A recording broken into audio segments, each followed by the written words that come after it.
ఈరోజు వివిధ ప్రాంతాల నుంచి ఈ యొక్క న్యాచురల్ ఫార్మింగ్ చేస్తున్న రైతు సోదరులందరూ కూడా పర్చూరు వచ్చారు.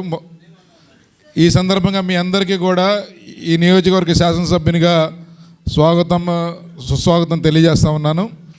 అలాగే పెద్దలు గౌరవనీయులు మాజీ ఐఏఎస్ అధికారి శ్రీ విజయ్ కుమార్ గారు న్యాచురల్ ఫార్మింగ్ అంటేనే మన స్టేట్లో గుర్తొచ్చే మొట్టమొదటి పేరు ఆయనది. ఈ యొక్క కాన్సెప్ట్ని మొదటగా నమ్మి ముఖ్యమంత్రి గారిని ఒప్పించి ఆయనని మెప్పించి ఈ యొక్క ఇన్ని లక్షల మంది ఈరోజు న్యాచురల్ ఫార్మింగ్ చేయడానికి ఇనిషియేట్ చేసి దాన్ని పెద్ద ఎత్తున విస్తృతంగా రైతాంగంలోకి తీసుకెళ్లటంలో మొదటి అడుగు నుంచి చివరి అడుగు వరకు మన విజయ్ కుమార్ గారే వేశారు. గట్టిగా చప్పట్లు కొట్టి వారికి అభినందనలు తెలియజేయాలి. అలాగే ఇక్కడ చాలామంది వివిధ ప్రాంతాల నుంచి మీరందరూ కూడా ప్రాథమికంగా రైతులు ఈ యొక్క న్యాచురల్ ఫార్మింగ్ మీద మీ యొక్క ఇంట్రెస్ట్ కానీ మీ అభిరుచి కానీ లేకపోతే మీకు నమ్మకం పెరిగి ఈ దిశగా మీరు పనిచేస్తూ వస్తున్నారు. మనస్ఫూర్తిగా మీ అందరికీ అభినందనలు తెలియజేస్తా ఉన్నాను. ఎందుకంటే ఇది చాలా కొంచెం క్లిష్టమైన పని. ఈరోజు పోటీ ప్రపంచంలో దిగుబడులు పెరగాలని లేకపోతే పక్క రైతుతో పోటీ పడి 10 బస్తాలు ఎరువు ఎక్కువ వేయాలి, 10 క్వింటాలు ఎక్కువ పండియాలనే తపనతో రైతు చాలా చోట్ల భూమిని అన్యాయం చేస్తున్నాడు, గుల్లపొడుస్తున్నాడు. కానీ దానికి భిన్నంగా వారందరూ మిగతా రైతులు ఆశ్చర్యపోయేటట్టు భవిష్యత్తులో మీరు వేసిన అడుగులో వారు కూడా వేసేటట్టు చక్కగా ఒక నిబద్ధతతో పనిచేస్తూ ఉన్నారు. ఇప్పుడే పెద్దలు చెప్పారు, భూమికి రైతుకి ఉన్న సంబంధం అది చాలా గొప్ప సంబంధం. నేను ఇందాకే ఒక పుస్తకం నాకు మన బోడవాడ మందగుంట గ్రామం నుంచి ఈరోజు ఆ గ్రామం చరిత్ర రాస్తూ ఒక పుస్తకం ఇచ్చారు. దాన్ని చదువుతూ ఉంటే దాంట్లో కొన్ని పేజీల్లో ఈ వ్యవసాయం ఎట్లా మొదలైంది అనేది మెన్షన్ చేశారు. ఒకప్పుడు మానవుడు ఇండివిజువల్ పర్సన్, బిడ్డకి తల్లి మాత్రమే తెలుసు, తండ్రి తెలిసేవాడు కాదు. తండ్రి తిరుగుతూ ఉండేవాడు అడవులెమ్మట పుట్లెమ్మట. అలాగా ఉన్న మానవుడు ఫస్ట్ కుటుంబ జీవి అయ్యాడు, భార్య భర్త పిల్లలు. అలాగే చరనివాసం ఉండే వ్యక్తి స్థిర నివాసం ఏర్పాటు చేసుకున్నాడు.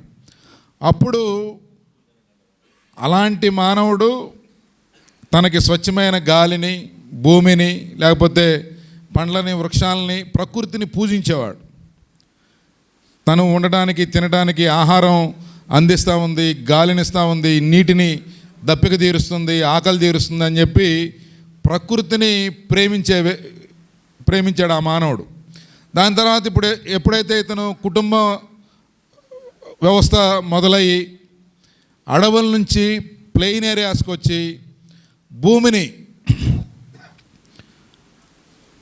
వ్యవసాయం వైపు యూటిలైజేషన్ చేసే దాంట్లో భూమిని దున్నటం, ఆ దున్నటానికి కొన్ని పరికరాలు తయారు చేయటము, చెక్క వస్తువులు లేకపోతే ఇనుము లేదప్పుడు ఇట్లా గొర్రెలు కొన్ని యానిమల్ దంతాలు ఇట్లా రకరకాలవి వాడి భూమిని దున్నటం, భూమిని గుల్లపరచడం, విత్తనాలు కలెక్ట్ చేయటం, విత్తనాలు కలెక్ట్ చేసినవి వేయటం. అలాగా తను కుటుంబాన్ని పోషించేదానికి వ్యవసాయం చేయటం మొదలుపెట్టాడు. అప్పుడే అతనికి తోడైంది ఇందాక మౌలాలి గారు చెప్పినట్టు ఆవు, గోమాత. తను చేసే వ్యవసాయానికి పాడి పరిశ్రమ, పాడి పంటలు అంటారు. ఈ వ్యవసాయంతో పాటు పాడి కూడా ఉండటం, దాని ద్వారా కొంత ఆహారం మిల్క్ రూపంలో ఇట్లా వీటన్నిటి రూపంలో. తర్వాత ఈ వ్యవసాయానికి సంబంధించిన భూమి నుంచి ఆర్గానిక్ కార్బన్ అంటే భూమిలో ఉండే న్యూట్రియంట్స్ అన్నీ పంట రూపంలో మనం తీసుకుంటున్నాం కాబట్టి మరలా భూమికి ఇవ్వడానికి ఈ యొక్క గోవుని సాధనంగా వాడి అప్పుడు ఈ రెండు మిశ్రమం కలిపి పాడి పంట కలిపి భూమికి నష్టం లేకుండా మానవుడు బతికేదానికి ఒక వ్యవస్థను ఏర్పాటు చేసుకున్నాడు. తర్వాత సివిలైజేషన్ పెరిగింది, సంఘజీవి అయ్యాడు మనిషి. తర్వాత గ్రామాలు ఏర్పడినాయి. తర్వాత పోటీ ప్రపంచంలోకి స్లోగా అడుగుపెట్టాడు. ఇది మన బేసిక్స్ని మర్చిపోయి మనం భూమిలోంచి తీసుకోవటమే కానీ ఇవ్వటం మానేశాం. మీకు గ్రీన్ రెవల్యూషన్ వచ్చింది, ఆ రోజు డొక్కల కరవ వచ్చి 70s 60sలో బెంగాల్ ఫెమైన్ అని చెప్పి కొన్ని వేల మంది లక్షల మంది ఆకలితో చనిపోయారు. అలాంటి పరిస్థితుల్లో, తప్పని పరిస్థితుల్లో దేశం ఒక నినాదం తీసుకుంది, గ్రీన్ రెవల్యూషన్.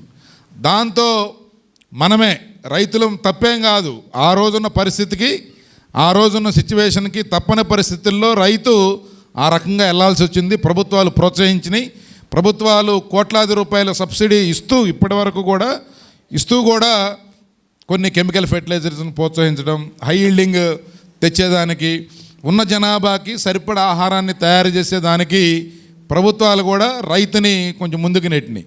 ఈ ప్రక్రియలో ప్రభుత్వ అవసరాలు, ప్రజల అవసరాలు, రైతుకుండే పరిస్థితులు, వీటన్నిటి మూలాన అసలు విషయం మర్చిపోయాం. మరలా ఈరోజు పెద్దలు విజయ్ కుమార్ గారు లాంటి వారు, ఇంకా పాలేకర్ గారి ఆలోచనలు, ఇంకా చాలామంది పెద్దలు, ప్రముఖులు మరలా మనం మర్చిపోయిన, మనం వదిలేసిన సాంప్రదాయ వ్యవసాయాన్ని మరలా మనకి ఈ కాలం జనరేషన్కి, ఈ కాలం రైతాంగానికి గుర్తు చేసి భూమికి ఇవ్వటమే కాదు, భూమి నుంచి తీసుకోవటమే కాదు, భూమికి మళ్ళీ తిరిగి ఇవ్వాల్సిన అవసరం ఉంది. భూమిలో కర్బన శాతం ఒకప్పుడు 4 ఉండేది, ఇప్పుడు 0.2, 0.3, 0.4 పాయింట్స్లోకి వెళ్ళిపోతూ ఉంది. దాని ద్వారా మనం వేసిన బలం కూడా భూమికి, మొక్కకు పట్టట్లేదు. మనం మొక్కని బలపరచాలి కానీ భూమిని కాదు, ఎరువేయాల్సింది మొక్కకి, భూమికి కాదు.